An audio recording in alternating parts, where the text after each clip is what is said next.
Hi, hello everyone. How are you doing?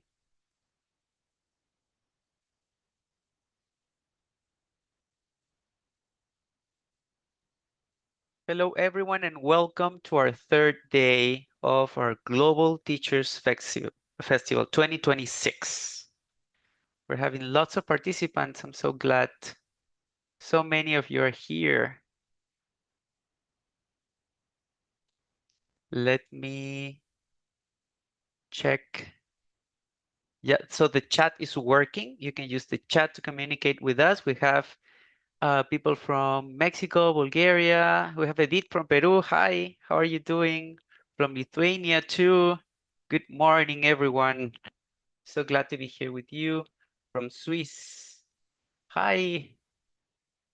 From Cairo, Slovakia, Italy, Mexico, Georgia, Turkey, Brazil, Libya. So many countries. I'm so glad. We have so many people here from Romania, Poland, Cambodia, Slovakia, Myanmar, Kazakhstan, Argentina, India, many people from Peru too.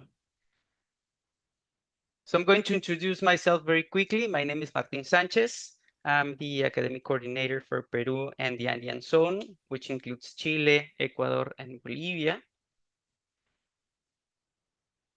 And I'm really, really happy to be here. I'm reading lots of messages from Peru too, from Spain, from Uruguay, Hanoi. Yeah, lots and lots of people. So we have a great event for you today, and you don't want to miss it. So I'm happy you're here, and you're here early too, which is amazing.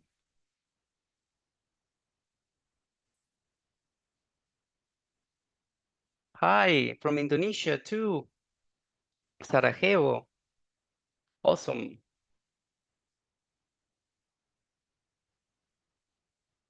From Jalisco in Mexico.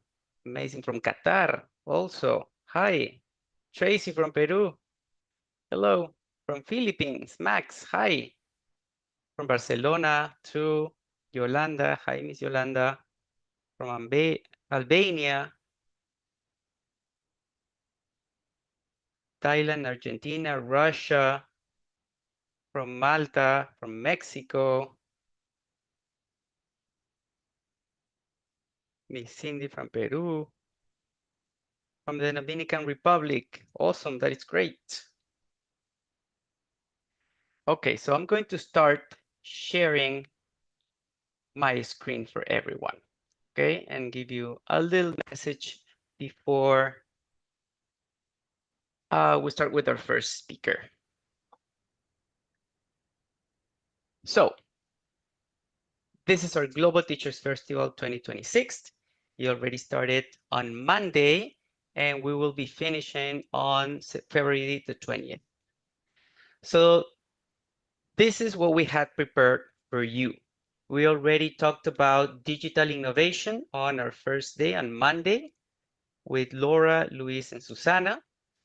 For the second day, the topic was first steps with Eduardo and Rodrigo. And we have something really, really special for today. This is actually our second session of the day. We had another one earlier today, and there was a debate on how accurate does your English need to be in the world of work. And we also have Eva and Frendo preparing university learners for real workplace today. So it's professional communication today. That is our main topic for the day.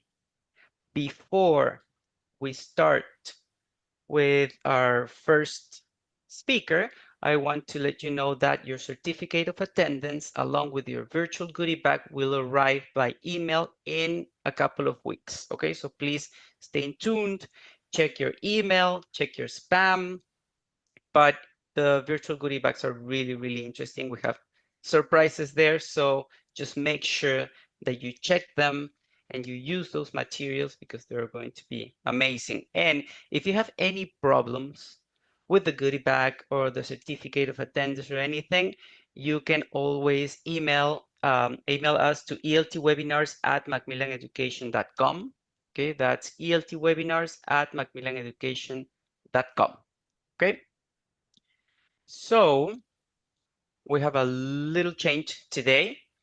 We were going to start with a debate on how accurate does your English need to be in the world of work, but we're going to start with Evan Frendo, and the topic is preparing university learners for real workplace English.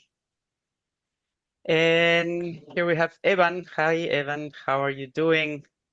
Very So well, glad to thank have you. you here.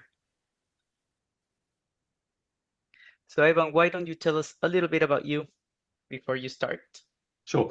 I've been doing corporate language training for the last 30 odd years. I'm based in Berlin, but my job takes me to different parts of the world. I've lived in Asia for a while, for example. My background is really in ESP, so I've got a master's in ESP, and I've been focusing on ESP and business English for the last 30 odd years. And what we'll be talking about today is some of the stuff which I've learned along the way. Um, you can find out more about me. We don't have a lot of time now, but you can find out more about me if you want to go into my website. It's there, www.e4b.de. Amazing, Evan. So I'm going to stop sharing, and the floor is all yours. Thank you. I'm hoping you can see my screen now.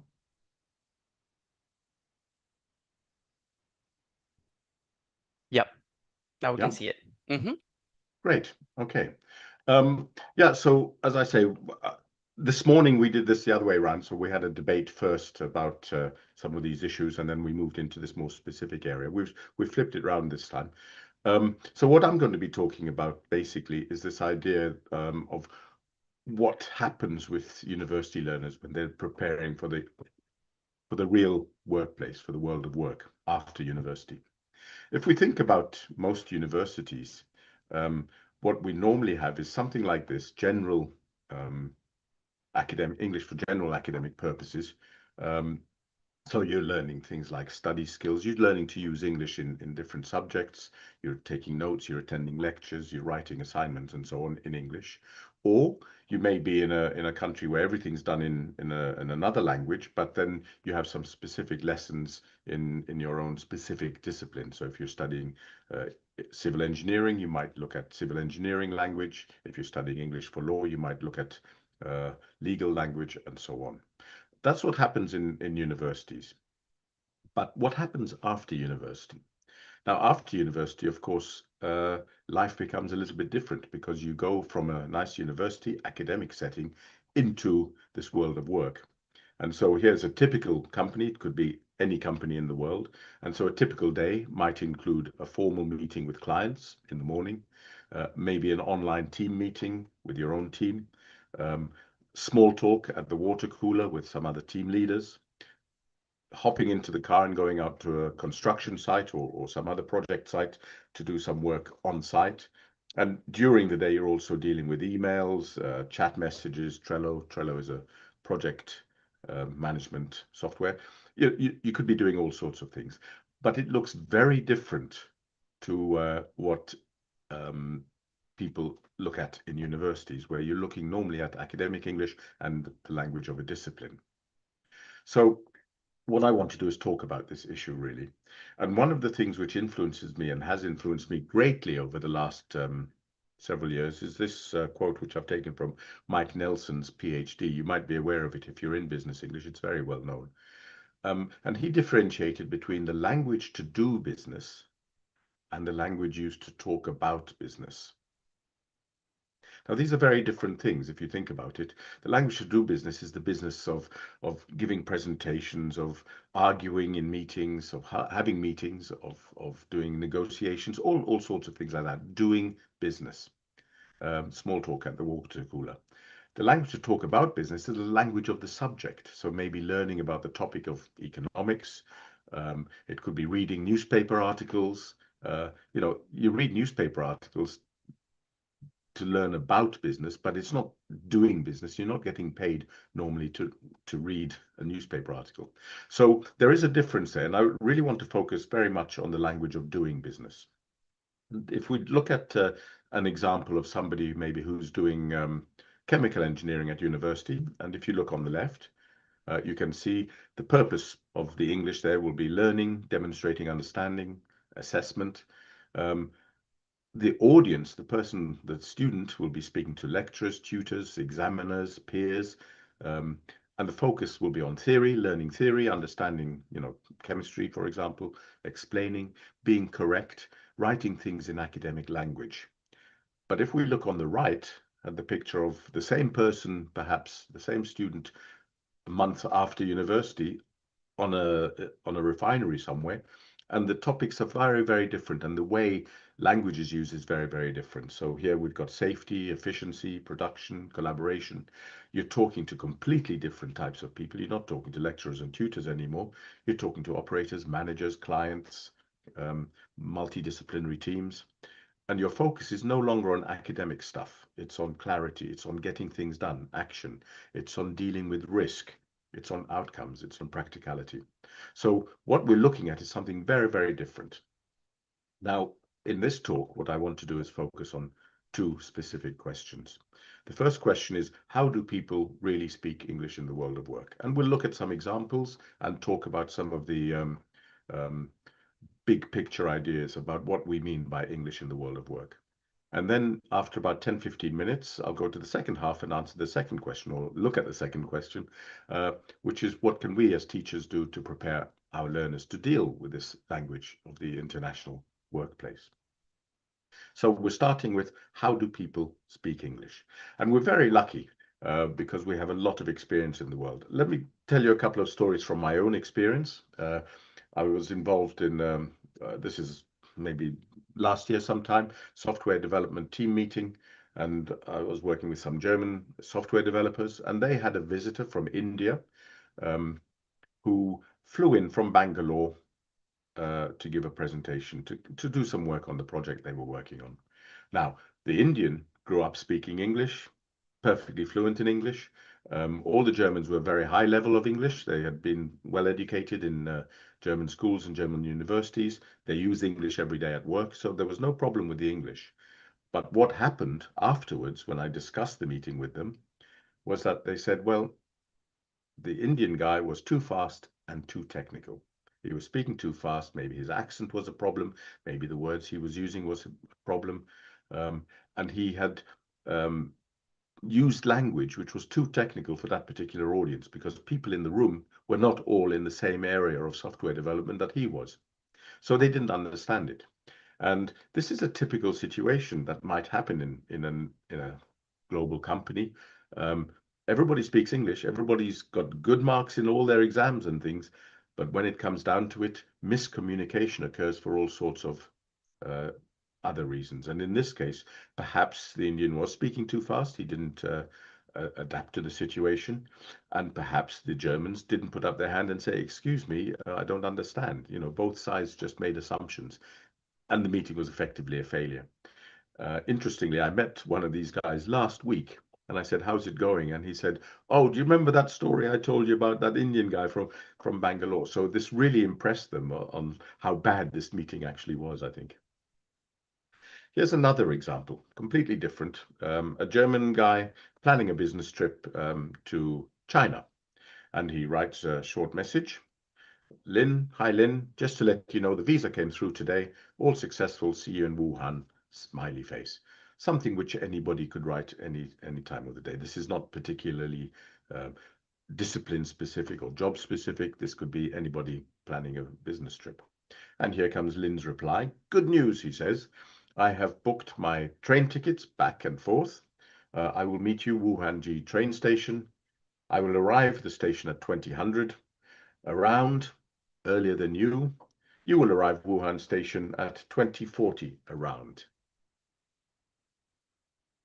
Now, when we look at this email, we can see that it's not perhaps in standard English. We don't normally have this sort of word order, and there might be one or two things which are not the way a very competent English speaker would do it. but we understand it. There is no problem with the actual main message. Lynn is going to come and meet Bernd at the station. What was interesting, though, and Bernd told me this afterwards, was that was the problem, Wuhanji train station, because in China, the stations are very big, thousands and thousands of people going through, and exits are labeled with letters, A, B, C, D, E, F, G, and so on. But that's not common in Europe. In Europe, you expect to meet somebody on a platform where the train arrives, perhaps. Um, so Bernd didn't even notice that G. For him, he thought, oh, it must be a typo or something. Lynn didn't think to explain it or talk about it, and they spent an hour walking around this massive train station in Wuhan looking for each other. So again, it wasn't the English that was the problem, it was the cultural situation, the local context, which caused a miscommunication. Here's another set of examples. I go to a lot of meetings and I attend meetings and I write down examples of English which is perhaps not standard English, which may cause miscommunication. And here are some of them. I used the before reference, said a participant. I asked for a quick glance for this paragraph. Okay, I note it. We will think later on. Any idea where is? Can I get back to you later? I need more thoughts for that. I would like listen comments from experts here. Now, none of these are standard English. All of them would probably be picked up in a typical standardized international test of English as not quite correct. But actually, none of them prevent communication in the context of a meeting. The conversation carries on, everybody understands what's being said, and it's really no problem at all. So I'd like you to think about those three examples, the software developers and the problem of just speaking too fast, even though they were good speakers. The second one, where there was one little letter, G, which caused the confusion. And this one, which shows an example of how standard English, accurate English, correct English is not always absolutely necessary in the context of where the business, the interactions are taking place. Now, we're very lucky in our business because for years and years and years now, maybe 20 years or so, we've been researching something called English as a business lingua franca. It's known as BELF. It used to be called business English as a lingua franca, but the focus is really now on English in a specific domain, the domain of business, rather than business English as a variety of English. And there are probably over 1,000 articles, books, PhDs, master's theses done on researching how people actually use English in the international workplace. There's a lot of work being done on this, a lot of analysis, a lot of observation, and it's all out there for all of us to read. And I think if we're working with students who need to go into the workplace, it's part of our job to be familiar with this research. But what's interesting here is that these articles are not only being written in journals to do with English language teaching. Some of these journals, like on the right, you can see International Journal of Business Communication. These are not teaching journals. These are business journals trying to understand how communication takes place in the world of business. So this is where ELT, English language teaching, meets the world of business in a way. Now, what is this thing, BELF? One of the main findings of BELF research is that in companies, in the world of work, the focus is on getting the job done. It's not on producing beautiful English. That's not the aim. The aim is to do the business, to get the job done. And so this is a well-known quotation, which I'll just read to you. BELF is perceived as an enabling resource to get the work done. So it's like a tool, basically. Since it is highly context-bound and situation-specific, and we'll talk about context a lot over the next 10, 15 minutes, it is a moving target defying detailed linguistic description.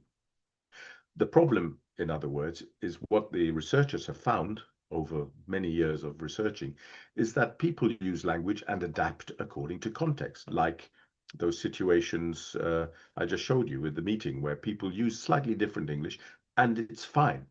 You can't teach those items of language, but they work in context.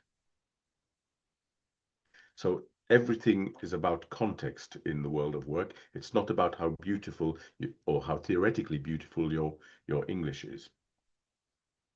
Now, when the researchers go into companies, and this is a famous, a well-known article from 2010 by Susanna Ehrenreich, and she went into a company and she asked managers, what do you think about English? Do you want people in your company to speak accurate, beautiful, grammatically correct English?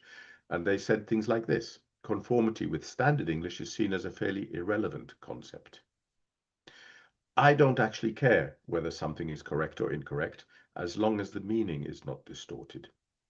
So from the business perspective, from the people using this language, um, their aim is not to produce the beautiful English which will pass exams. Their aim is to produce beautiful English which will get the job done. Quite a different focus. Of course, it's a little bit more complicated than this. And when you go into some of the articles, this is another very well-known one. This builds on the idea of Goffman's front stage and backstage, and I'll explain it to you. Um, Imagine we're in a theater, okay? The front stage is where the actors are, actresses, performing in front of an audience. Now, in a company, that would be the official face to the public, perhaps. So it would be the external facing part of the company, perhaps formal English, perhaps standard English. This is the company officially wants to give an impression of who they are and what they do. So if they're writing press releases, for example, or if they're holding TV interviews, then probably they're going to be using something close to standard English. But if you go backstage to the world, to the internal workings of the company, where there are many people from many different countries and so on, perhaps it's not as clear cut as that. There, the language use is much more messy, much more informal, much more emergent. It comes out of the moment. And people use what language resources they have in order to get the job done. They're not worried about giving an impression. They're worried about getting the job done. And this is one way to look at how English is actually used in the workplace. It's not accurate or inaccurate. That's not the argument. It's not is it correct or incorrect. It's whether or not my English use is appropriate for what I'm using it for. And that's absolutely key. It depends on the context. You remember I said we'll come back to context. Now, what these researchers also found is that there are many, many examples of what makes communication successful. That's what they always look at. And what they're looking at is these communication strategies. And I'm sure everybody in this room are aware of some of these strategies, maybe all of them. I'll just go through them very quickly. We don't have time to spend a lot of time on them, but I'll just explain. Accommodation is very, very common in international workplace talk. Accommodation means you simplify or you adapt the way you talk. Just like, for example, a mother might adapt um, to speak to a small child, but use quite different language to talk to a colleague at work. So we do this naturally, but it's something which we have to perhaps teach our students that this is an important skill to learn, the ability to simplify your English, not to show off with big words and to say, oh, I'm C2, therefore I'm going to use only language which would pass at C2 exam. The point is to get the job done, and sometimes it means giving simple language. And I'll give you an example of this. I worked with some German engineers a few years ago, and the Germans all spoke very, very good English. Highly trained engineers, but they had a project in a Chinese factory at the time, and they were going to be working with Chinese workers in this factory. And these workers didn't speak very good English. And so we did a lot of training with the Germans to help them simplify the way they communicated so that they could communicate with their business partners in China. This was not about English competence or English proficiency. This was about communication competence. Very, very different game. Translanguaging and multilingualism, well, anybody who's been in an international meeting will know it's very rarely only one language going on. People are asking questions in their own language. They're asking for checks. They may be checking an app. Multilingualism is just the idea that people use different languages in a conversation. And we all know this. If we travel around or if we speak to somebody in a different country, very often they use words which come from their own language. And translanguaging is how we use the grammar and the resources within our own language to use them when we're speaking English as a foreign language, so that we're slightly using our own rules, as it were, for getting the work done, getting the interaction done. Nonverbal communication, another big area of this research. We all use our hands to talk. We all use our hands, and it's actually a very important part of communication. Yet English teachers, for some reason, have ignored teaching non-verbal communication, gestures, facial, how we use our hands, how it changes from country to country and so on. Very important part of communication. Negotiation of meaning is the next one on the list. This is this idea that um, it's not me sending a message and the other person understanding the message. That's a very simplistic view. Communication happens when there is negotiation of meaning, where both sides are helping to make the message come across, and they check and they clarify and they try and understand what's going on. And to do this, they're using what's called pragmatic strategies, things like repetition, clarification, redundancy, confirmation. The idea that you are using these strategies to help understand what's going on and to make sure the other person understands what you're saying. For example, redundancy, very, very difficult to do. Redundancy is this idea that I say something. Now, if I'm speaking to my friend or my family or my colleague, I don't have to keep saying the same thing over and over again in different words. But if we're speaking to a foreign business partner or somebody from a different lingua franca, different language background, we have to try and build in redundancy in the way to speak. It doesn't feel natural, but it's the way successful international communicators work. They use language and they keep repeating and they keep saying the same thing in different words just to make sure that the message is getting across. And one of the reasons for this, of course, is that when you look at words in different countries, say the word contract, it's not the same meaning across the world. What I may think of as a contract is different to what somebody else may think of as a contract. How legally binding is it, and so on. So it's very important to teach our learners how to use these communication strategies, these pragmatic strategies. And of course, then it's intercultural. Everybody in Belf talks about the intercultural perspective in international communication. Of course, we're talking about how to make our language polite or appropriate is a better word, perhaps. Uh, do we say the right thing at the right time? There are many ways of saying something, but some ways are better than others in a certain context. And how do we build relationships? How do we build rapport with our business partners? Because at the basis of almost every business interaction is this idea of getting on with somebody else. Now, the next thing I'd like to talk about very briefly is this idea of communities of practice. We all operate in these communities. These are groups of people. For example, we're all probably members of a family here. We're all members of a sports team. We're all members of our professional situation. And all of us use language in these three contexts, four contexts, five contexts, however many you are, in slightly different ways. And when an outsider comes in, they have to learn how that language operates.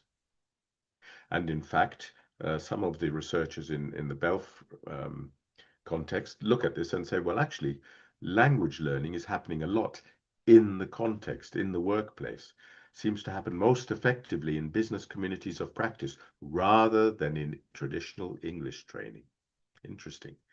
Here's another one, more recent research. This one comes from Japan. I illustrated how heavily their learning was sourced from their own experience of using English at work rather than from a systematic study of English. They're learning on the job. They're not necessarily learning the stuff they need to do in the classroom, or part of it comes from the classroom, but part of it doesn't. And the important thing about this is that this is happening all the time. But we as teachers aren't members of these communities of practice. We can't teach them the language they're going to need when they join their department or their specific company or deal with a specific group of business partners. They have got to learn the skills of being able to learn and adapt for themselves. And that's part of our role, to help people become members, full members of a community of practice. Here's another example. This is Hamad, who worked in process engineering, and he attributed his strengths in English to his time in the reservoir field in the United States and Norway, where he learned to communicate in what he called the company way. And many, many articles talk about this idea of company speak. Companies use language in a certain way, and it's different to other companies. You might find a car company in I don't know, in Mexico using English and a car company in Germany using English, and they refer to different parts, the same parts of the car using different technical words. There's all sorts of confusion can be caused by the way communities of practice use language. Okay, you remember I said I was going to talk about two questions. We looked at very briefly at how people really speak English in the world of work. I'm going to suggest some ideas now on how we can perhaps prepare our learners for it. And we've only got a few minutes, so I'm just going to scrape the surface, as it were, but I hope it gives you some ideas.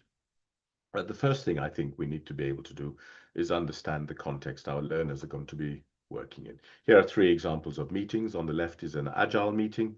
Agile meetings don't have a chair.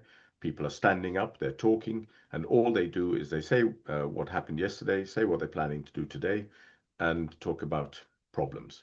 That's it. And they all go around. It happens in many IT companies at 8 o'clock in the morning, and then everybody disappears.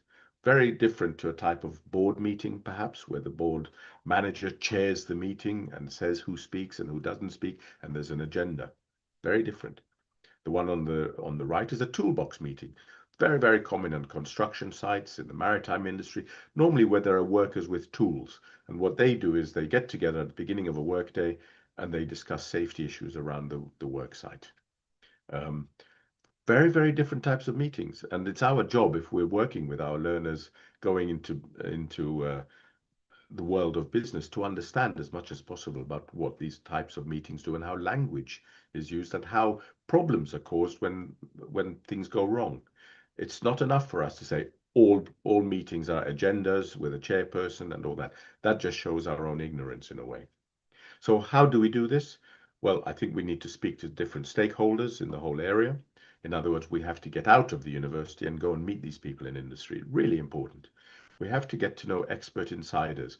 Expert insiders are the people uh, in the companies who are already doing the jobs that our learners will have to learn how to do. So they are the experts in using English as a foreign language already, and we can using English as a lingua franca, I should say, and we can discuss it with them. We have to read the research. There's tons and tons of research. There's thousands of articles out there. Uh, BELF, just over 1,000, but if we go into ELF and other forms of business communication, there's a lot of research out there. It's our job to get to know this stuff. And it's very easy nowadays with AI, with something like Notebook, just to slip articles in and ask for summaries. We should learn to observe and analyze workplace interactions. Again, I say this is part of our job if we're teaching workplace English. Get contacts in companies, go and watch meetings. And it's not the same as taking part in your department meeting where you're taking part in a meeting. This is sitting back and actually observing and seeing where the communication works and where it doesn't, because only that way will you begin to understand and get ideas on how to help your students. And of course, it's the communication strategies.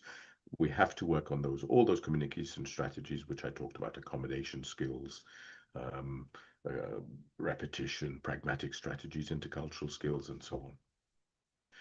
If we look at course books, Macmillan, for example, has just produced Elements, 7 levels. This is a screenshot from one of the pages, and it talks about these sorts of things, different types of meetings, and trying to help learners become more aware of the fact that a meeting is not a meeting. And your students may think a meeting is a meeting, and then they'll be shocked when they go in. I mentioned intercultural communication is a big part of the BELF research, and we all know that intercultural communication has its own perspective. What we mustn't do is think of intercultural as, or culture as national culture. It's far more complex than that. Every company has its own corporate culture. Every department has its own culture. Of course, countries and parts of countries have their own way of doing things.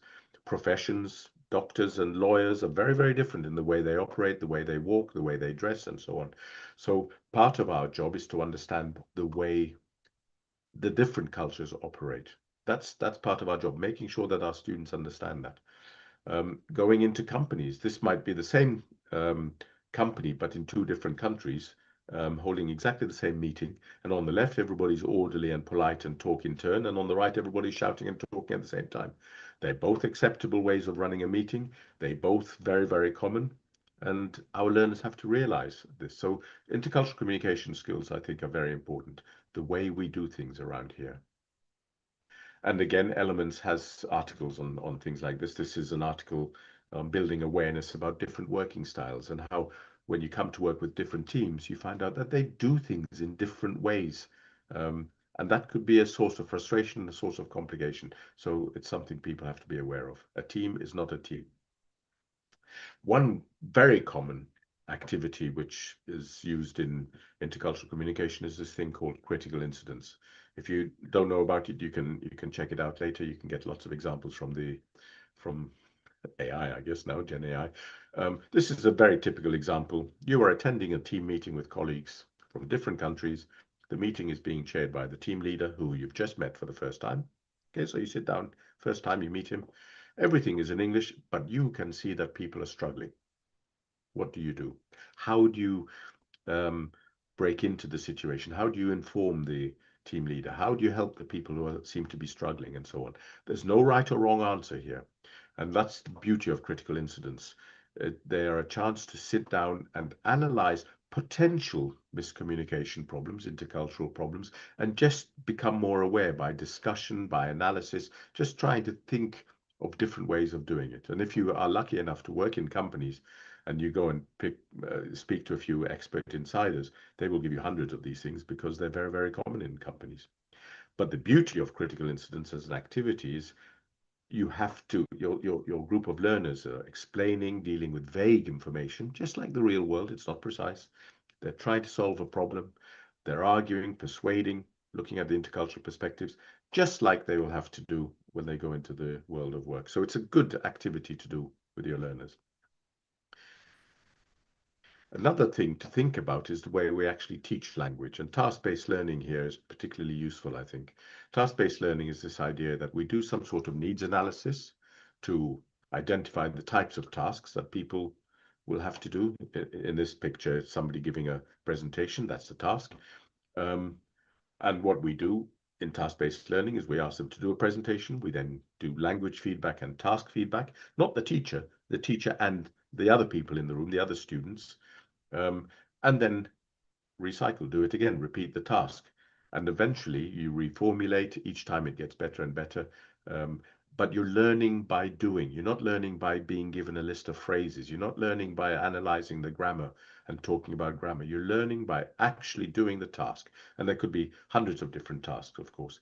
The key is that this type of methodology, there is no prediction of specific language outcomes. You're not going to go in and say, today we're going to learn the present perfect. Today we're going to learn words for this. It's not as simple as that.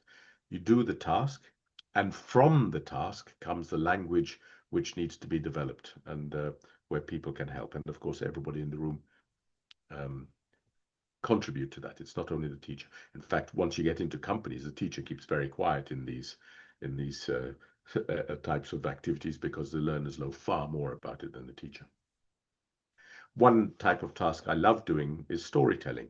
Storytelling, I talked about rapport building and relationship building, and that's very, very important in business. Giving people the skills and the practice to tell stories in English is a very useful activity. Here's a typical one I've done for people who are traveling to China to do business. I say prepare 3 short stories you can use in social situations in China. For example, when you meet your colleagues in China and party dignitaries, there's always politics involved. The stories should ideally be humorous. Nobody likes a boring story, but also help build your credibility as a trustworthy business partner. So you're trying to show that you're a good business partner. A story is not just a bit of fun. It always serves a purpose. You're always trying to make an impression. This is a skill which has to be developed. It's really hard work to learn how to do these stories and you do them properly. So when they go on a business trip, it actually comes out naturally. Perfect type of task for you with your students.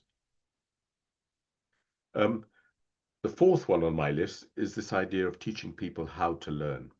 We talked about communities of practice and how people will leave the university, this nice, safe academic environment, and they'll be thrown in at the deep end and have to attend meetings and join all these different communities of practice.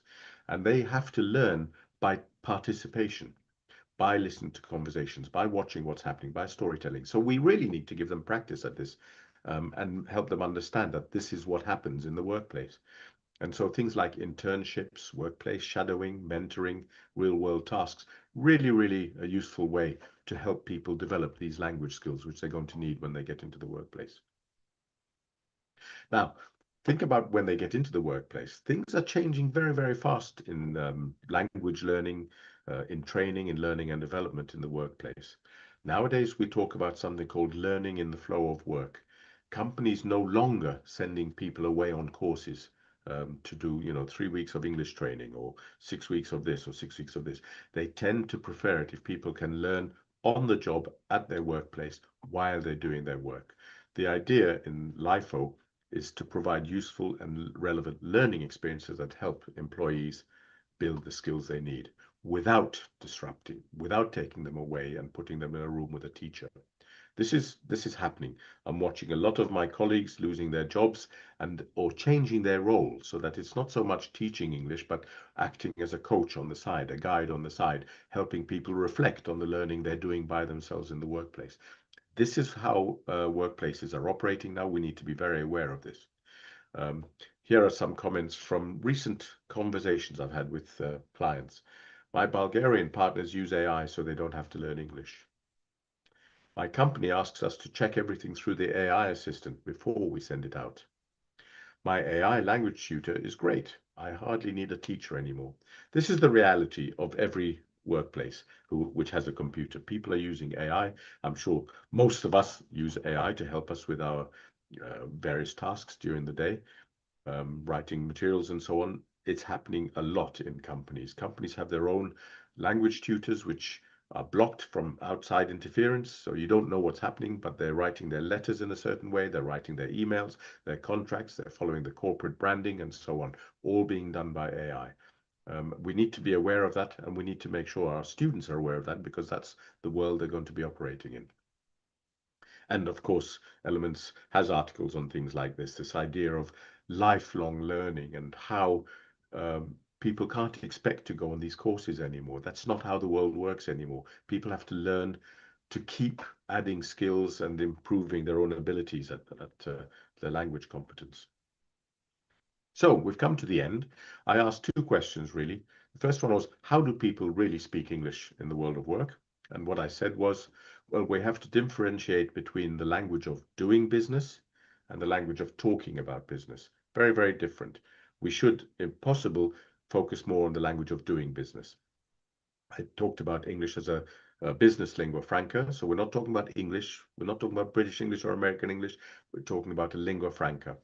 And this language, as we've seen, and you can see from many research articles, is context specific, intercultural, messy, hybrid, emergent, non-standard, multilingual, you name it. It doesn't look like what's in many course books. It's about getting the job done. So learning, or the people in the world of work use communication strategies. They don't necessarily have good English, but they know how to adapt and how to use these strategies in order to understand what's going on. And they understand that they're working in communities of practice. What can we do? Well, I suggested some ideas. We could talk about it for days, of course, but I think priority number one is we, as teachers, have to understand the context our learners will be operating in. It's our job. We have to make those contacts with industry. We have to somehow go in, watch meetings, watch our students doing internships and so on, understand what's happening. We have to develop the communication strategies and the intercultural communication skills our students need. We probably need them ourselves. Um, how many times have you given a presentation in front of an international audience? It might be a skill which would be useful if you're going to teach people how to do it. I think task-based learning is a very useful methodology because it focuses on outcomes, exactly like what happens in the workplace. People are worried about getting the job done. They're not focused on getting the language right. That's irrelevant as soon as you leave the academic world. And finally, there's this whole idea of learning how to learn, teaching learning skills. And I think part of our job is helping people understand about things like learning in the flow of work, lifelong learning, communities of practice. I'm sure that was very fast. These will be available on YouTube later so that you can watch it again. But I hope that gives you some perspectives, at least from my world of working in corporate language training from the last 30 years. Um, I don't know if I don't think we'll have much time for questions, Martin. Yeah, so I was checking the chat, and more than question, there were lots and lots of compliments, which was amazing. Everyone loved your presentation. I did too. But I wanted to make just some comments because I was listening to you, and especially in environments that are intercultural, it seems like what we need is to be very empathetic, right? And to Yeah, listen a sure. lot, right? Yes, yes. Yeah, so that's the message that I'm taking. Like we need also, I also thought that it was really interesting that we could prepare some stories when we go to a meeting or when we have a dinner or something like that. But it seems I, like just communication needs lots of empathy and lots of listening to, not only no, talking, right? listening is a key skill for sure. I didn't go into the details, but yes, you're right. Listening is key. I mean, I've got a little black book, believe it or not, which I put in my suitcase when I travel around the world, and it's full of little anecdotes from previous trips, so that I can flick through it before I go to a dinner, because you always end up having to tell stories, and you adapt your stories to whichever group you're in. So storytelling, I think, is a really, really useful skill because it helps build this human relationship with people. Yeah. Hmm. And as you're saying, it's a skill, right? You get better with time, better and better and better. So I think, just oh yeah, I'm definitely arguing that we can help people prepare for the world of work and the real English they're going to meet. I think what we have to do is move away from this idea that language is correct or incorrect, and think of it more in terms of language as a tool in order to get the job done. And you need to use whatever you've got in order to get the job done. So whatever level you are a user of language. You're not a learner of language. You are using language in the workplace to do your best. And of course, nowadays with translation apps and so many other tools, um, this is becoming easier and easier. So it's an interesting, very, very interesting world to work in, that's for sure. it is. It is really, really interesting. And I want to thank you so, so I think I'm much, going to be kicked Evan. out. Okay. This was really, really interesting. And I really hope that we can collaborate in another way, any other moment. Okay. Okay, Will, all the best. Hmm. So before we continue, here's Will. He has a little message for everyone. Hi, everyone. Can you see me okay? Can you see me? Yes, good stuff. Hi. So, as you might have noticed, we haven't got the actual debate live for you today, but we have got the recording of this morning's debate. We would love to show you. It was extremely animated. I think you've got lots to see here. Although it's not live because it kind of felt a bit contrived and a little bit kind of false to sort of do a debate live 3 times. I don't know if that's necessarily really done around the world. So we've got the recording of this morning's debate for you. But you're still very much involved. We'd still love to see your comments in the chat. This morning was absolutely electric in that chat box. So I would love to see your thoughts as they come into your mind. Please put them into that chat box. We're still going to do the live poll. You'll see a few times we're going to do a poll at the beginning and a poll at the end to see if the debaters have managed to sway you from your original stance on our debate. But I think without further ado, Martin, if you don't mind, I'll share my screen and we can show them the debate from earlier today. Awesome. I feel like I'm a football pundit playing the highlights from this morning's match. Hold on a second.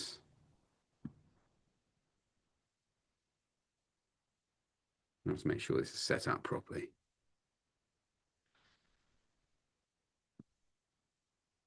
Okay, if everyone could just let me know that they can see it and hear it okay, that would be great.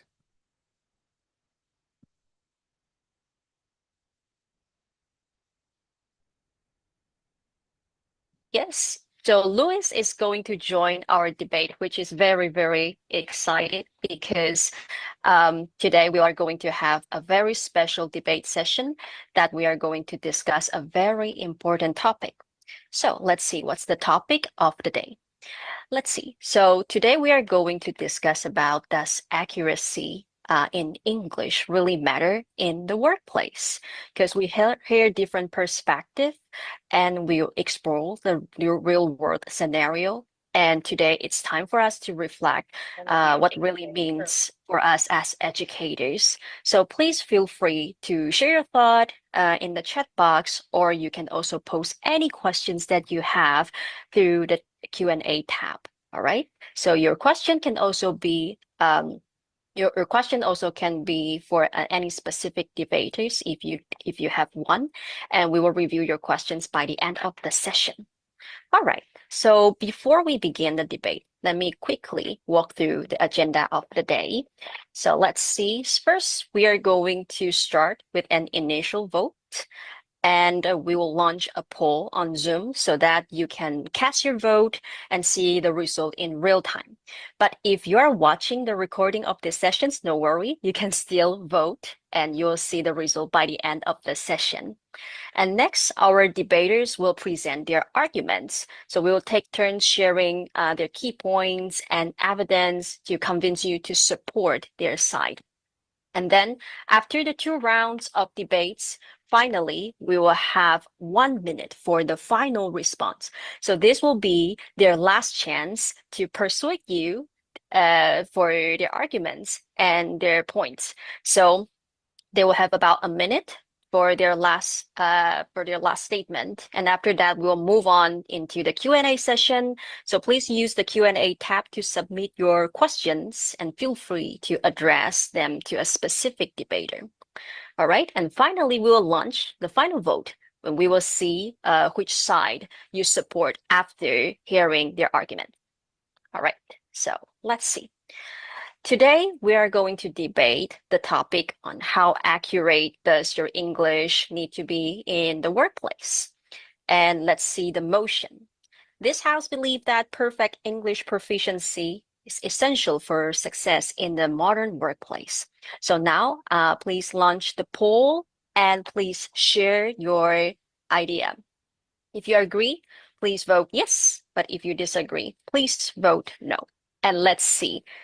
How would the result be? All right, so I will give you about, let's say, 30 seconds to cast your vote, agree or disagree.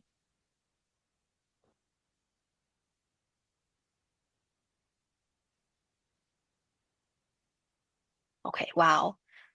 So now we have a lot of participants joining, and I believe the result could be surprising because we have enough attendees here in this room. All right, so are you ready? Have you all submit your votes? Okay, so I guess it's time for us to see the result. Do you need a little more time? No? Ah, wow. I'm not sure whether you feel surprised, but I feel a bit surprised because it seems like the results are very, very close, right? So it looks like we almost have evenly split. However, we can see whether the debaters can shift your thinking as we move into the discussion. Okay, so I need Gabriel, can you please help me to screenshot this result because we can share this result by the end of the session and we can compare the result with the final vote. Thank you. And let's see, we are going to move on to the most exciting part of the day is to introduce our debaters. So today we have 2 teams. We have red team and we have blue team.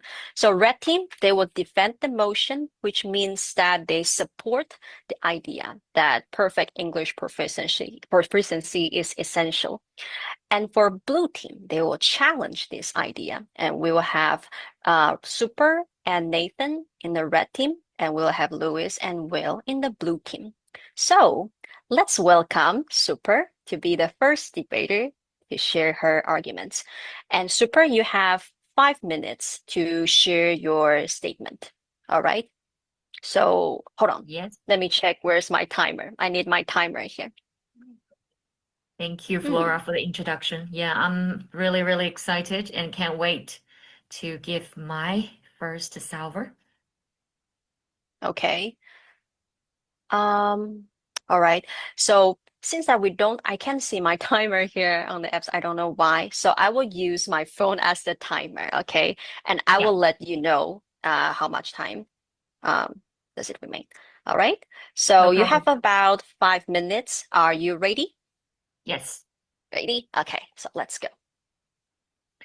So my dear opponents and the fellow teachers out there, today, as the red team, I firmly stand in proposition of this motion, which is we believe that perfect English proficiency is essential for success in the modern workplace.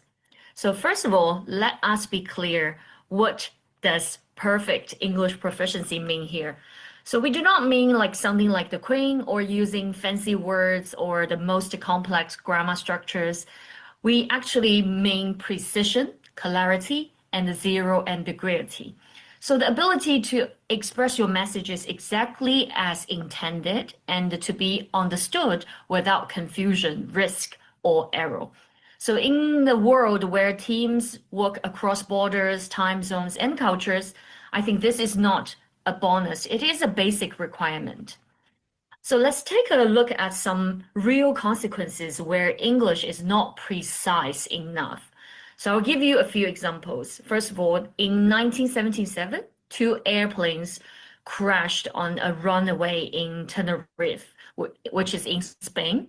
So 583 people died in that accident, which is the most deadly accident in aviation history, which is largely attributed to the miscommunication between the pilot and the air traffic controller.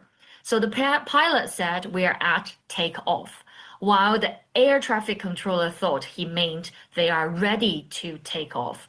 The small ambiguity caused a really, really bad disaster. Afterwards, the entire aviation industry made standard and precise English mandatory for all pilots and air traffic controllers.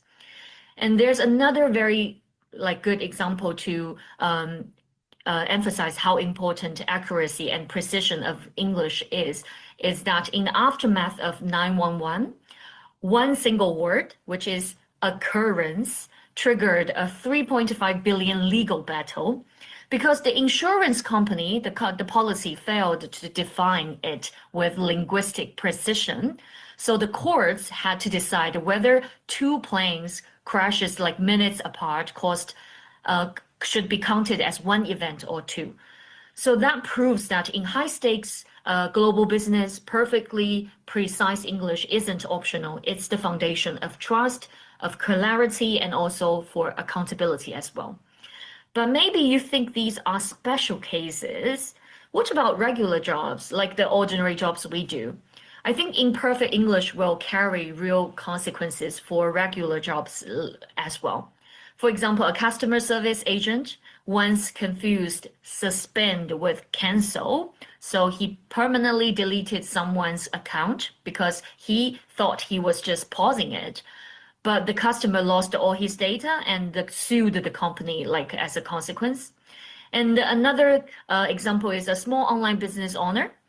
He wrote that her candle can help you sleep forever, which means a very sounds like a death threat in English, not like relaxation. So he received very bad reviews and lost her business as well. So it is right to say that we cannot use unprecise English in the workplace. It's very important to get the message we want to deliver and to be understood without confusion. Even when we speak the right language, even when highly skilled professionals can fail this kind of communication as well. For example, in 1998, the German automaker Daimler-Benz and the American company Chrysler, they had a merge. But after 10 years, the partnership collapsed, which is a very famous case of miscommunication. Although they both speak English, but the German executives use direct and commanding language, this must be done. But the Americans saw it as rude or bossy, However, when the Americans suggest like, okay, maybe we should consider doing this, maybe we should take this into consideration, were heard by Germans as indecisive or unclear. So these pragmatic misunderstandings about the tone, about the authority, and about the intent in the language broke the trust and cooperation. So these examples or like tell us the story that perfect English proficiency for clarity is the key for the success of business in the workplace. So thank you very much. Thank you so much, Super, for the strong opening with the real cases. So as we can see that sometimes English is good enough, it's actually not enough, right? We really need to consider like for examples like aviations or even in terms of law, we really need very accurate English to prevent from some disasters. So thank you so much, Super. And next, let us welcome Louis, and let's see how would Louis defend Super's argument. All right, so Louis, are you ready? Yes, I'm ready. Thank you, Flora. Okay. I'm delighted to take part in this debate. It's a hot debate. And I am going to argue against the idea that accuracy must reign in the workplace. Perfect accuracy in English is not a must in the workplace. What is really important is that communication is effective. What I mean by that is that the person communicating can be understood. It's intelligibility, not word perfect, what we should be aiming for. Let's be honest. How many people are going to be CEOs of top companies? How many people are going to be air traffic controllers, airline pilots? If we look at the majority of people's jobs, I would argue that workplace success depends on other things than accuracy, on ideas, on actions, on interactions, on all those really valued skills that we see that employers are looking for from potential employees. Not flawless English. What counts is what people can do, what adds value to their professions.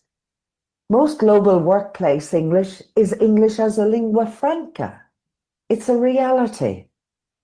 And in this global workplace context, clarity and shared purpose outrank native norms.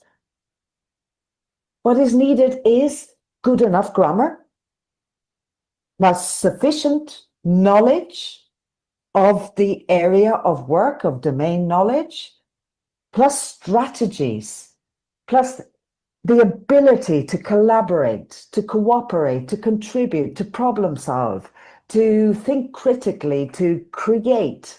These are the skills that are being sought after in the workplace. And this combination is what drives success in the workplace, not accuracy. World Englishes are legitimate. Scholars argue English has diversified beyond any single owner. In 1997, David Crystal wrote about English as a globalized language, a real documented phenomenon, which we cannot deny. It's a fact, which has a history that stretches back in time. And in this globalized world, insisting on some kind of special inner, exclusive inner circle accuracy ignores the socio-linguistic reality around us. We must face facts.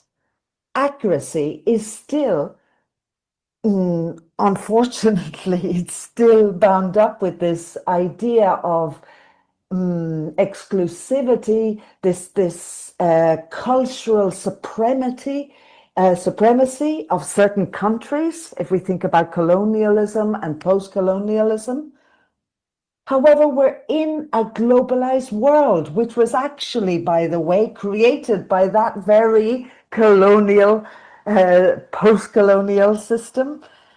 If we want to reduce inequality, if we want to overcome this colonial mindset, we should promote open global Englishes, not one English or two in the case of the ongoing debate of British versus American English.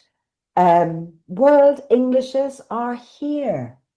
Indeed, they've been here for a very long time. It's a reality. And for the majority of people in the workplace, English is a tool for which they need to carry out their job.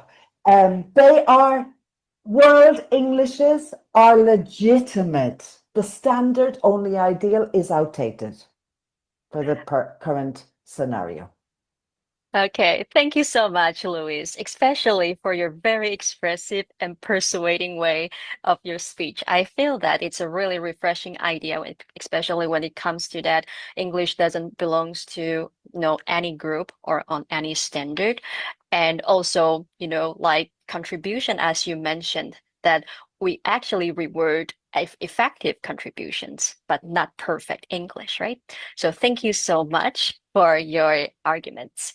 And now let's welcome our next round. So here we go. We are going to move on to our second round of the debate.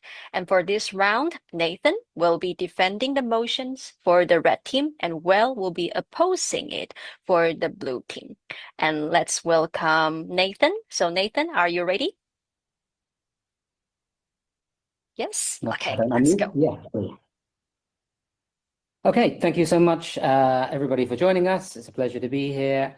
Thanks so much for Super for setting up the red team in such a fantastic way. And thanks again to Louise for a very impassioned opposition. But I think I'm going to bring you all crashing back into reality right now. Because, yes, while intelligibility is important, and I would say that actually intelligibility happens a lot within the workplace. A lot of meetings may run on business English as a lingua franca. Things, as Super was saying, things like written outputs demand standardized, very accurate English, because this is what's expected by regulators, auditors, insurance companies, multinational corporations. But I'm going to bring it into a different angle now. I'm going to be thinking about the reality of the working world for most people, which is what Louise was talking about. Because when it comes to the world of work, we're quite often bound by things like power structures and gatekeepers. And I would argue quite strongly that gatekeepers reward accuracy a lot in terms of how we progress within hierarchies, how we get promotions. And so ignoring this reality, I think, disadvantages our learners. So let's think about a real world example. So let's think about Japan and a company called Rakuten, which in 2012 mandated a certain threshold of English language as a standard within the workplace. Of course, some people lost their jobs, some people couldn't keep up, some people got demoted because of this English proficiency that they demanded. Now, this is quite a long time ago, almost 15 years. And one academic has been studying this throughout. They still mandate the same levels, and people still talk about the impact that this has on credibility, global performance, alignment, all of these types of things. So I think that in the real world, English language standards are mandated formally. And I've seen this in education here in the GCC, in the Gulf as well, where teachers are expected to perform and take tests, and that's related to professional development and these types of things as well. So that's one kind of angle. The other angle is the way that the nature of the way that we work has also changed. You also have things like hybrid work now, you've got remote work.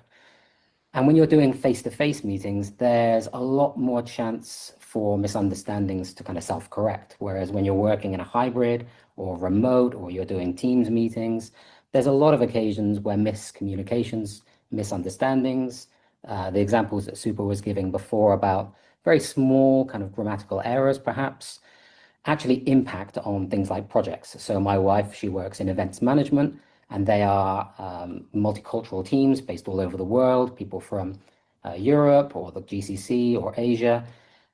And she quite often says she works in account management and they work alongside project management. And she quite often says that clients will ask for project managers to be changed because the way that they communicate impacts on the ability of the client to deliver a project, slows them down, inaccuracies cost money.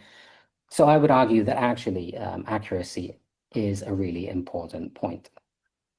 So there are two of my arguments. The last one in the last minute that I have is to bring this back to education, to bring this back to us as teachers.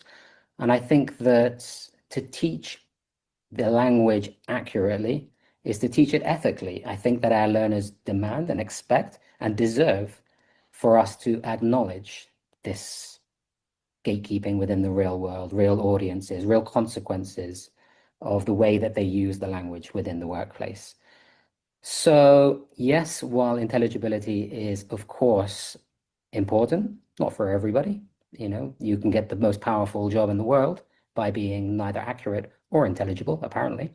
But for everybody else, I think accuracy actually matters because we don't just want our ideas to be understood.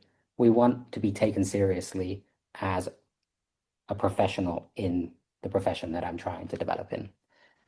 So while we cannot claim to support learners' futures while denying them the linguistic capital that still governs access to opportunity, I don't think accuracy is an imposition. I think it's empowerment. I think it actually empowers students if they're able to truly articulate themselves in the right way. With 1 second. Thank you, Nathan. All right. So yes, this is I think you reminds us as educators why it's an ethical preparation.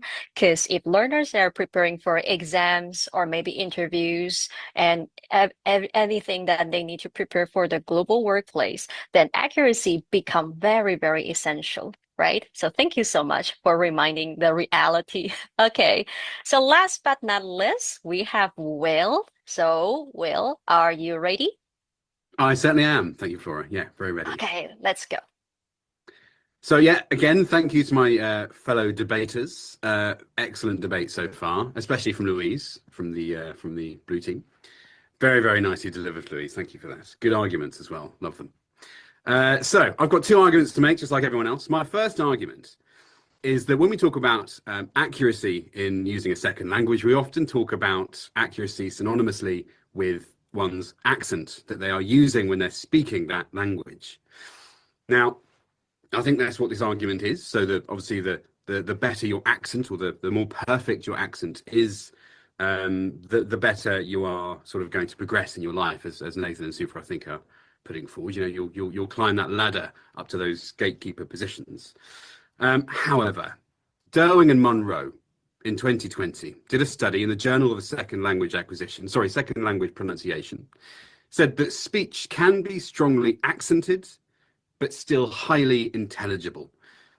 The teaching that we are doing in terms of pronunciation should target features that improve understanding of that person, and not so that person is sort of reaching for this particular type of English, for example, as Louise was alluding to. But I'm talking about pronunciation of British English or Australian English or American English. That should not be what we're teaching our students to do, as that's been highly debated in recent years, that there is no one way to pronounce English. On the contrary, actually, I'll come to that in a second.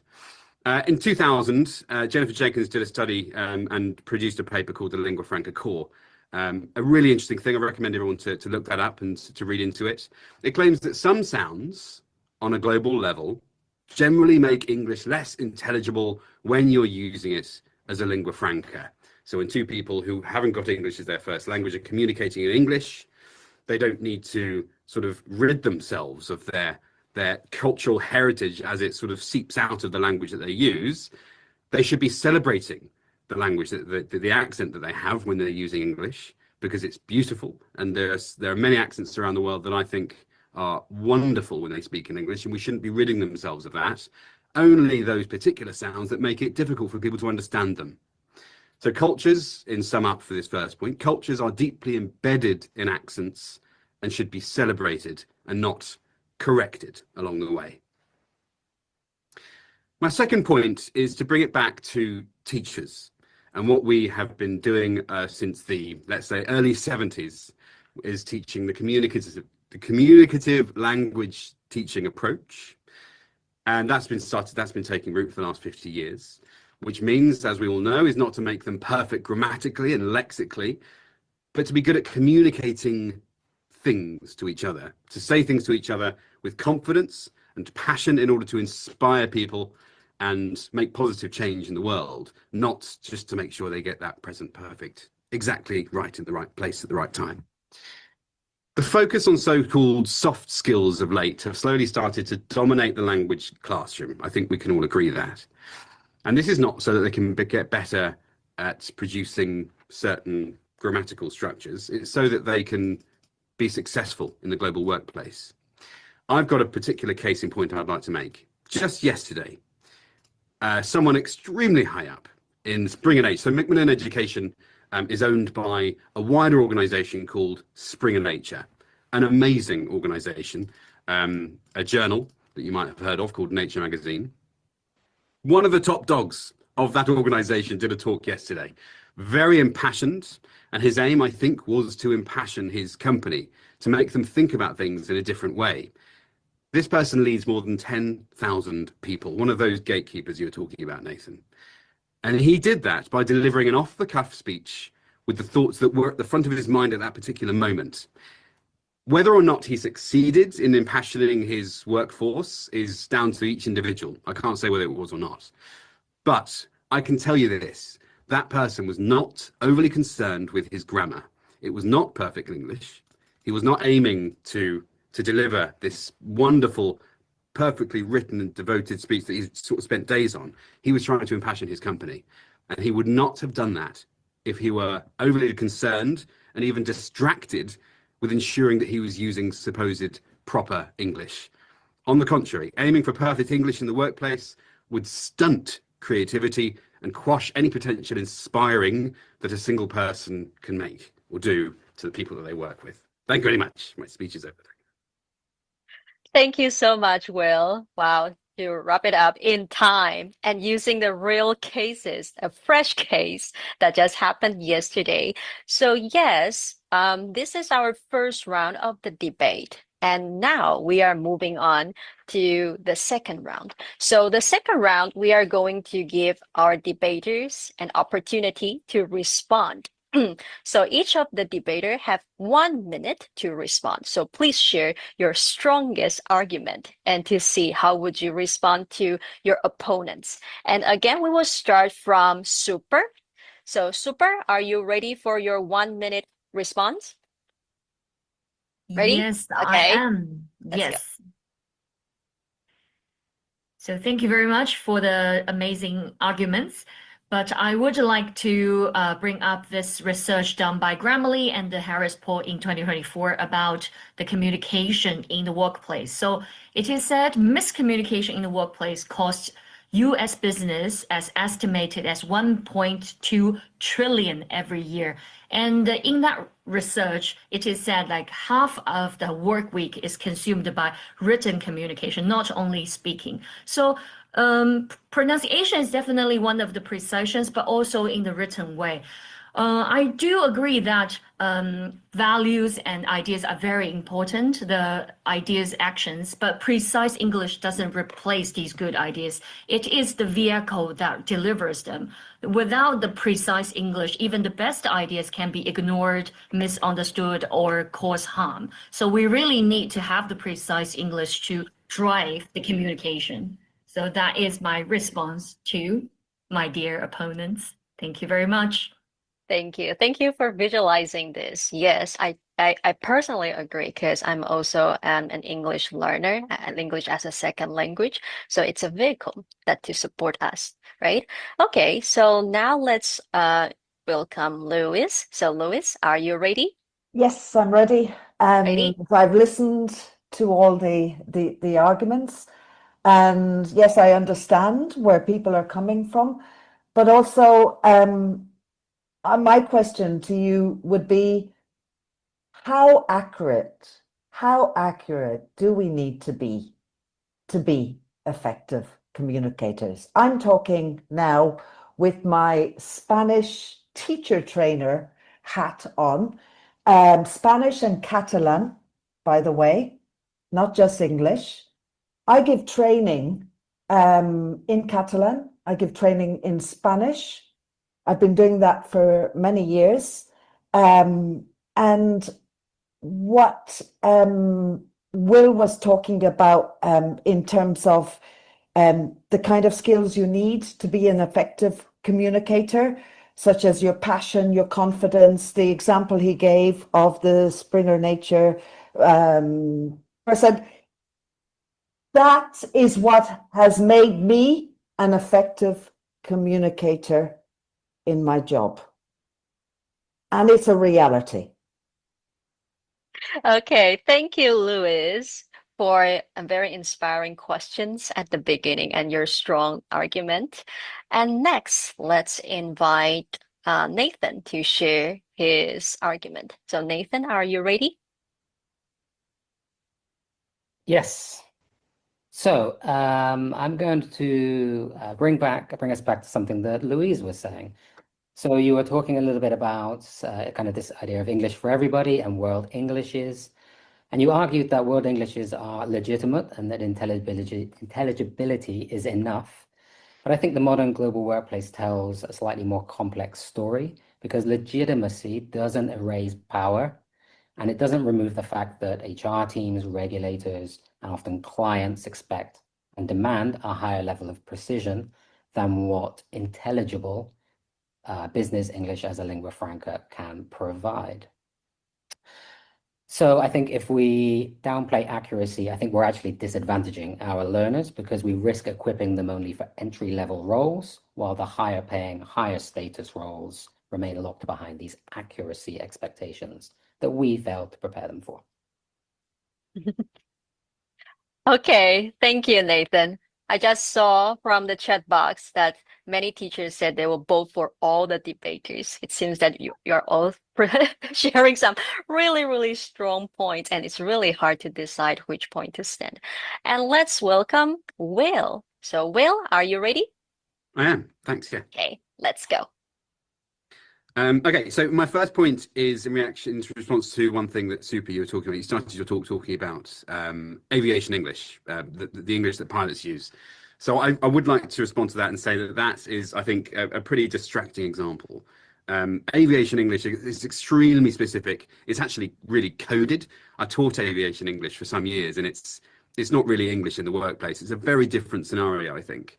They're not, I wouldn't understand. English is my first language, and I wouldn't understand a lot of what they're saying. So I think aviation English is not really an appropriate example. I think when we're talking about sort of global communication in English. And Nathan, one of the points you made was accuracy in your work, yes, but not accuracy in your language. So I think also misunderstandings happen at work largely due to people being really proficient and inconsiderate of those who are not, and speaking really quickly so people can't understand. And also we're talking about proficiency in receptive skills as well as productive skills. Okay, thank you, Will. It seems that you did some research during the debate, which is amazing. So, wow, with a lot of strong statements, and now it's time for us to think. So, yes, I have seen that many of you have shared your questions through the Q&A tab, and we may need some time to select maybe the best questions to address. So yes, if you still have some questions, feel free to address them through the Q&A tab, and we will select some of them to talk about it. All right, so let me share my screen again. So just tell me if you can see my screen. All right, here we go. Is it working? It's Not coming. yet. It's Not coming yet. on Okay. What about now? now. Can you see my Oh, share screen now? Yes, yes. Working? Yes. Okay. So this was the result earlier for the first round. So we have about 43% of you, but actually with only about 168 votes that you agree the motion. And we have about 57% of you disagree with the motion. And it actually the time for us to think about whether you have been swayed by our debaters. Okay, so Gabriela, could you please cast the final vote? And during the time, we can review the Q&A. So let's see, Q&A. All right, so as there are too many questions, I may just select some short and simple questions that will be easier for our debaters to address. So one of them mentioned about culture. To what extent do you think a person's home culture influences their opinion in this debate? Yes, so I remember some of you have mentioned about culture and also how can we define where perfect English is presented as a necessity for successful business. Okay, so I think this question may be for red team, I guess. Red team, could you please address your thought on this? So we have Super and Nathan. Who would like to address your idea? Blue team can take it if you like, guys. Go for it. I was going to pass it to Super. Go for it. So would you like us to like readdress our opinions? Yeah. So I was reading the comments because there are so many good comments in the chat box. Yeah, I think the definition about perfection is sometimes a little bit like ambiguous for us as well, because when we think about like perfect, it sounds like C2 English in the English proficiency level, but actually in the workplace, I think it means like we can take all the elements into consideration about effective communication, using the right word in the right context with the right pragmatic elements to get the message delivered as intended and to be understood without like confusions is really, really the key for the best effective communication. So I believe precise English accuracy will definitely support and help us to get our ideas and messages across, especially in the workplace, because we're not in the classroom any longer. In terms of working like a place, we need to make sure that accuracy is slightly in a higher level compared to the classroom. We as teachers need to make sure our adult learners, our university students will understand how important accuracy will play in the workplace. So that is the final summary of our points. Yes. Can I Thank you. respond to Vicky's point there as well, please, Flora? Okay, sure. So thanks for the question, Vicky. One of our GCF speakers from last year. Vicky, welcome back. Hello. So I would like to respond to that in terms of person's home culture affecting their opinion on this particular debate. And I think it's a really good point. You know, I think we had references to the Japanese culture, and I can't speak to the Japanese culture because I haven't been there. I don't know it well enough. But I do know that your culture and where you are based will have an impact on this particular debate for sure. And I think if there are some cultures in the world that would like that to be your English to be perfect, and it will be an issue if you're not. But I think this debate is actually talking about the global workplace where you've got a variety of cultures, and we're talking about that global culture, which is probably shaping and shifting on a daily basis. But if we're talking about that particular culture, the global culture, I am a member of it. I've been in it for years now, and I don't believe that perfect English is an indicator of someone's ability to do something. If their English is kind of not great and they're not really sort of putting their ideas forward because I can't really understand them, or people don't really understand what they mean by things, that's when it becomes a bit of a problem because their English just isn't up to a certain level. But I think if they're intelligible, which is our sort of main point, if they are intelligible, it does not matter if their English is perfect. They just need to be understood Okay, in the thank you. global culture, global business culture. Thank you. Thank you so much for the add-on from Blue Team, from Will. Okay, and let's move on to another question. It's also about English proficiency. So we have a question from Irina. How important is perfect English for an English teacher? Wow, I think this is a question that many English teachers would like to know. Does holding a C2 proficiency certificate mean my English is perfect? I doubt it. So maybe this time we can invite a debater from Blue Team so you can share your idea first. So we have Luis and Will, right? What about Luis? Would you like to address your thought on this? Yes, this is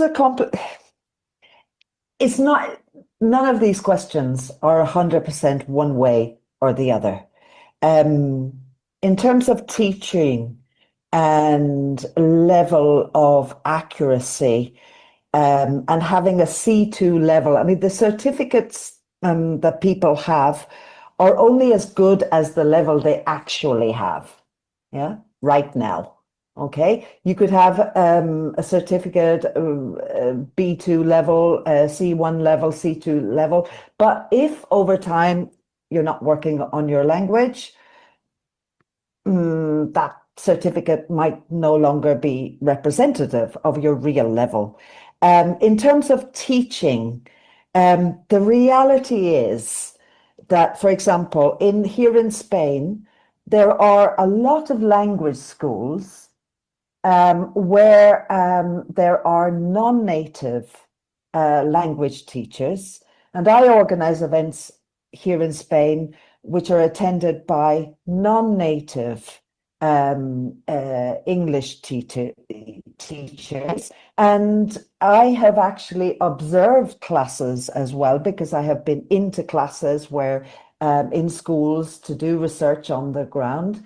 And I've been allowed very kindly to observe classes in situ with teachers who are non-native speakers. And the state school system here is made up of non-native teachers. And this is the reality. In terms of how accurate they need to be, obviously, the more accurate you are, the more in terms of preparing students, for example, for exams, etc., probably the more well-equipped you are. But my experience in observing these classes, in organizing these events, in talking to the teachers, is that what is really important, what is really, really important, is to use the language as accurately as possible. But what is really, really more important is your pedagogical approach. How you are as a teacher in the classroom, what methodology you apply, how communicative you make your classes, what kind of, how much you involve your students, encourage them. And in a bilingual context, teachers naturally use their first language in order to help them, for example, interact with their students where there is a breakdown in understanding. But that's a natural thing, just as mediation or paraphrasing, etc. Yes. With I think in terms of C2 proficiency, I think when you're aiming for C2 proficiency, you're doing that often. C2 exam is usually for quite a specific reason, or you're particularly driven. You just love learning languages. You need to do C2. I think there are few jobs that require you to have a C2 certificate, unless someone's just made a point. Yannick just made a point about teaching English. If you want to teach English in some institutions, they expect you to have C2 certificate, and I think that's understandable. If that's what that institution feels is necessary for that particular scenario, they need to have C2 level of English. That's fine. That's their level. They said they need to do. But like aviation English, that's a really specific job. We're talking about global workplace, and we're talking about marketing teams and corporate companies in Silicon Valley. You know, nothing to do with language, nothing to do with a specific sort of scenario where you're using language. C2 proficiency is also, yeah, just to answer your question, it doesn't mean that your English is perfect. It means it was C2 level of proficiency during that particular exam, as Louise was saying, at that particular moment. But I don't think it is not necessary to have C2. In my opinion, it is not necessary to have a C2 proficiency of English in order to be a huge success in the global workplace. All right. Thank you so much for our blue team. Okay, everybody, can you see or hear me okay? I'm guessing you can. Hi, everybody. Hi. Back to live. This is happening now, by the way. So it's 16:29 in the UK, just so you know. This is happening now. So I hope you enjoyed that. I enjoyed watching it back. That was great. What an electric event. And I loved seeing your chat as well, everyone. Thank you for I really appreciate the fact that you knew it was a recording, but you still really got involved and responded to each other and put some ideas in the chat. Thank you so much for that. I really appreciate it. And yeah, thanks for taking part in the poll as well. So I will pass over to Martin now to close the session and see you all really soon. Over to you, Martin. Thank you so much, Will. And I also thought that it was really, really interesting. But I think we can talk ages and ages about this topic. And for those of you who were asking some of the questions in the Q&A, we'll make sure that we send them to the debaters, okay? So I'm going to share my screen again, just for the closing part. And I want to remind you again that in a couple of weeks, you can check your email and you're going to find the certificate of attendance there and also a virtual goodie bag, okay? Make sure you check the virtual goodie bag because it has many interesting surprises for you. Also, what is in the goodie bag? The recording of the sessions, the slides from the speakers, and digital idiom quiz. Discover how future ready you are. Okay. And remember, for tomorrow, our day number 4, we will be talking about human innovation. I'll be a host again, and we have Amanda and Mike talking. Okay, so don't miss that. I think you're going to love it. And just before we finish, I wanted to give you a little question for us to reflect, which is from 1 to 10, how important is accuracy in the workplace? After hearing the debate, I'm sure you have many opinions. We have 9, we have 10, we have 100, we have 5. Yeah, you know, what I was thinking is that English does change. It belongs to everyone. Differences should be celebrated. But I understand also that accuracy is needed, especially when technical terms are in the play, right? Okay, so that was it for me, and I will be seeing you all tomorrow. Thank you so much for all the participation and for being here on time. Okay, lots and lots of participants today from every part of the world. Thank you so much, guys. I'll be seeing you soon. Bye bye.